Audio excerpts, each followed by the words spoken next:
Media మిత్రులందరికీ నమస్కారం. ఈరోజు రాష్ట్రంలో ఏం జరుగుతుందో, శాసనసభలో ఏం జరుగుతుందో రాష్ట్ర ప్రజలందరూ కూడా చూసిండ్రు. మేము మాట్లాడుతున్న సందర్భంలో దురదృష్టవశాత్తు శాసనసభలో ప్రతిపక్ష పార్టీకి సంబంధించిన సభ్యులు మాట్లాడుతున్న దాన్ని వాస్తవానికి లైవ్ కూడా ఇవ్వడం లేదు అని చెప్పి ప్రజలు మాకు చెప్తా ఉన్నారు. అయినప్పటికీ కూడా ఈ ప్రభుత్వం నిజాన్ని దాచిపెడతామనుకుంటే సాధ్యం కాదు.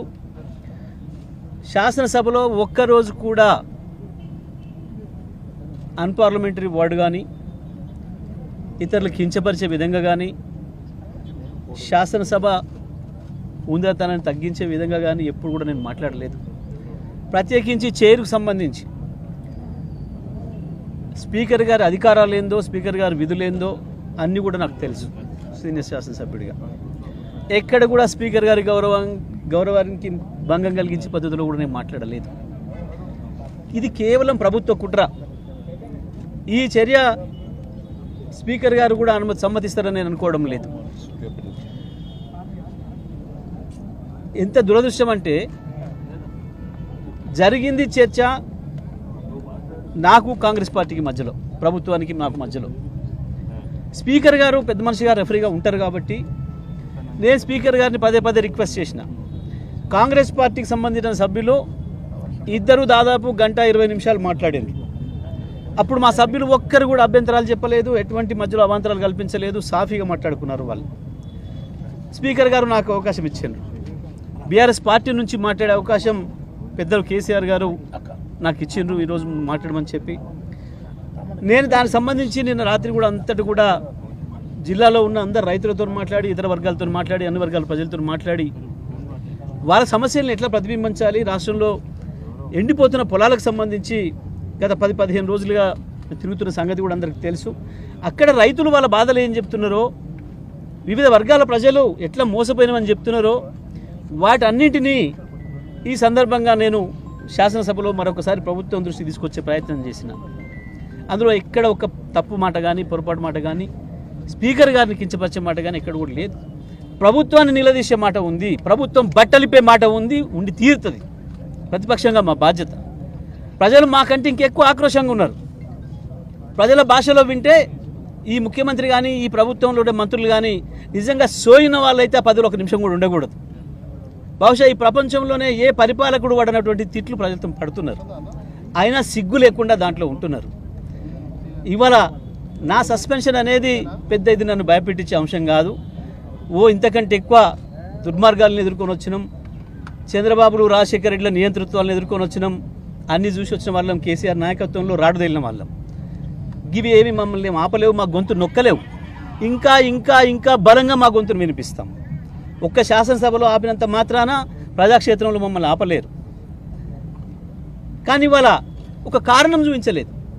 మా శాసనసభ్యులు, మా సీనియర్ శాసనసభ్యులు అందరూ కూడా వెళ్ళి హరీష్ రావు గారు, కేటీఆర్ గారు, మిగతా మిత్రులందరూ కూడా, తలసాని గారు అయితే స్పష్టంగా సభలోనే అడిగినాడు, అరే మా సభ్యుడు ఎక్కడ అభ్యంతరం చెప్పిండు, మా సభ్యుడు ఎక్కడ అన్పార్లమెంటరీగా మాట్లాడిండు, మీరు అవతల వాళ్ళని కంట్రోల్ చేయండి అని చెప్పినారు. దురదృష్టవశాత్తు స్పీకర్ గారు వాళ్ళని అనలేక మమ్మల్ని అనే పరిస్థితికి వచ్చినాడు. నేను మాట్లాడడం ప్రారంభించగానే అవతల నుంచి కోతుల్లాగా గొంతులు ఇప్పి అరపడం మొదలుపెట్టినారు. నేను స్పీకర్ గారికి పదే పదే విజ్ఞప్తి చేసిన, స్పీకర్ గారు దయచేసి మీరు వాళ్ళని కంట్రోల్ చేయండి, నాకు మాట్లాడే అవకాశం ఇవ్వండి, మీకు అధికారం ఉంది, వాళ్ళని కూర్చోబెట్టండి అని చెప్పి నేను రిక్వెస్ట్ చేసిన. అదే సందర్భంలో నేను చెప్పిన, ఈ సభ వాళ్ళది కాదు, ఇది కాంగ్రెస్ పార్టీది కాదు, ఈ సభ అందరిది, ఈ సభలో అందరికీ సమాన హక్కులు ఉన్నాయి, ఈ సభ పెద్దగా మీకు ఆ బాధ్యత ఉంది, మీరు ఒక్క మమ్మల్ని మాత్రమే అనడానికి లేదు, అందరినీ కూడా కంట్రోల్ చేయాల్సిన అవసరం ఉంది, సభ నడపాల్సిన బాధ్యత మీకు ఉంది అనే విషయాన్ని గుర్తు చేసిన. ఆ ఒక్క రిక్వెస్ట్ చేసిన నేను. కానీ ఇక్కడ అనని మాటలు పట్టుకొని ఇక ఆ తర్వాత వరుసపెట్టి ఇంత నిస్సిగ్గుగా బీఆర్ఎస్ పార్టీ సభ్యులకు శాసనసభ ఆవరణలో మాట్లాడే అవకాశం రాకుండా ఒకరి తర్వాత ఒకరు 26 మందిని వాళ్ళ శాసనసభ్యులతో మాట్లాడించారు. ఏం మాట్లాడతారు? శాసనసభ స్పీకర్ స్థానం గురించి కదా మాట్లాడుతున్నది. దానికి కులము మతం ఉంటుందా? అయినా దళితుల గురించి మాట్లాడాల్సి వస్తే ఈ రాష్ట్రంలో ఎక్కడ ఏ శాసనసభ నియోజకవర్గ స్థానంలో ఎక్కడ ఏ మున్సిపాలిటీలో ఇచ్చినారో లేదో తెలియదు, కానీ నా దగ్గర సూర్యాపేటలో నా మున్సిపల్ చైర్మన్ జనరల్ మహిళా స్థానంలో ఒక ఎస్సీ మహిళా సోదరమనికి అవకాశం ఇచ్చి 5 సంవత్సరాలు విజయవంతంగా పూర్తి చేయించిన ఒక అద్భుతమైన పరిపాలన చేసి మంచి పేరు తెచ్చుకుంది. మధ్యలో 4 సంవత్సరాలు జరిగిన తర్వాత ఇదే కాంగ్రెస్ పార్టీ కుట్ర చేసి ద్రోహపూరితంగా ఆమెను దించేసే ప్రయత్నం చేస్తే, ఆమె పదవిని తీసేసే ప్రయత్నం చేస్తే అడ్డుకొని కొట్లాడి ఒంటరిగా మళ్ళీ ఆమె నిలబెట్టుకొని ఆమె పదవిని కొనసాగేటట్లుగా ప్రయత్నం చేసి 5 సంవత్సరాలు పూర్తి చేయించింది.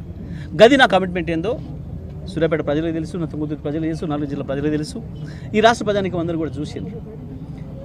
కానీ ఇవాళ ఈ ప్రభుత్వం తను చేసే తప్పుల్ని కప్పిపించుకోవడం కొరకు, వాళ్ళ కమిషన్ల దందాల నుంచి ప్రజలు పక్కదారి పట్టించడం కొరకు, శాసనసభ మొదటి రోజే ఏదో ఒకటి చేయాలి అన్న ఒక ఉద్దేశపూర్వకంగానే ఇవాళ కాంగ్రెస్ పార్టీ సభ్యులు వచ్చి మొదటి నిమిషం నుంచి అరవడం మొదలుపెట్టిండ్రు.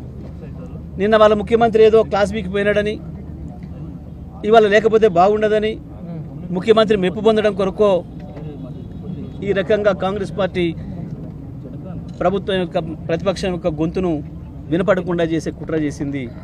దాంట్లో భాగంగానే ఇవాళ నన్ను సస్పెండ్ చేశారు. ఈ సస్పెన్షన్లు ఇవి ఆపలేవు ప్రజల గొంతుని. ఏవి లేనాడు కేసీఆర్ ఒక్కడిగా బయలుదేరి ఒకరొక్కరిగా మమ్మల్ని తయారు చేసి మొత్తం ప్రపంచానికి తెలంగాణ గొంతును వినిపించి తెలంగాణను తీసుకొచ్చిన కేసీఆర్ నాయకత్వంలో రాడు తగిలిన సైనికులకు మాకు ఇవి పెద్ద సమస్య కాదు. అసలు పదవులనే ఇట్లా గడ్డిపోసల్లాగా వదిలేసి కేంద్ర మంత్రి పదవి నుంచి ఇక్కడ ఎమ్మెల్యేల పదవుల కనుక మంత్రి పదవులతో సహా రాజీనామాలు చేసిన బీఆర్ఎస్ పార్టీకి ఇవేవి కొత్తవి కావు, ఇవేవి గతంలో చూడని అనుభవాలు కావు. ఇవాళ ఈ ప్రభుత్వం యొక్క డొల్లతనం బయటపడింది, ఈ ప్రభుత్వం యొక్క కుట్ర బయటపడింది. మొదలైన 4 నిమిషాలకే కాంగ్రెస్ పార్టీ ప్రభుత్వం యొక్క బట్టలిపే కార్యక్రమం మొదలైంది. ఈ ఉపన్యాసం పూర్తి అయితే ఆయనతో మమ్మల్ని బర్బాదాలు నిలబెడతారేమో ప్రజల ముందటన్న భయంతో ఈ ప్రభుత్వం చేసిన కుట్ర తప్ప ఇంకొకటి కాదు ఈ సస్పెన్షన్.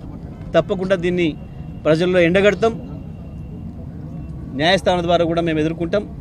తప్పకుండా బీఆర్ఎస్ పార్టీగా మా గొంతు నిరంతరం వినిపిస్తూనే ఉంటాం.